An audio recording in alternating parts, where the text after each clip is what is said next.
បងប្អូននៅតបូលពណ៌ឈាមជ្រូកថនរាបាទ010បងប្អូនតែ07 08តែត្រូវដូចគ្នាណាបាទតបូលមកឈុតហ្មងតបូលមួយថ្ពាល់មកគូបងប្អូនណាបងប្អូនមានតម្រូវការនេះបាទមិនមានតែពណ៌ឈាមជ្រូកហ្នឹងឯងបាទមានពណ៌ច្រើនទៀតតែមានគ្រឿងច្រើនទៀតតែគាត់ខ្ញុំបង្ហាញអានេះផ្សេងអញ្ចឹងបងប្អូនមានតម្រូវការនេះតបូលពណ៌ឈាមជ្រូកមកឈុតមានថ្ពាល់មានតបូលក្រហមក៏មានឈុតដែរបងប្អូនក្រហមក៏មានឈុតដែរណាក្រហមខ្មៅទឹកមាសក៏មានឈុតទឹកប្រាក់ក៏មានឈុតពណ៌ប្រផេះក៏មានឈុតដែរបាទបងប្អូនតម្រូវការតាក់ទងមកតម្លៃធូរឯងបាទលក់ជាឈុតក៏បានដែរបងប្អូនអានេះដប010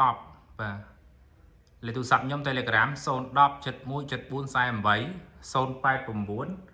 73109ហើយ Telegram មួយខ្សែទៀត071 518 2បាទ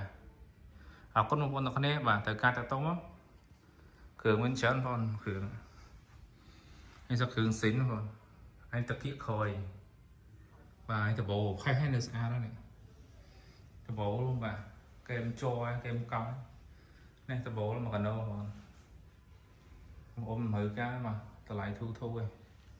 ពណ៌បាទនេះពណ៌ជួនពណ៌អីក៏បានដែរបងបាទតាក់ទងបងតម្លៃធូរទុនណាអរគុណច្រើនបងប្អូនអរគុណ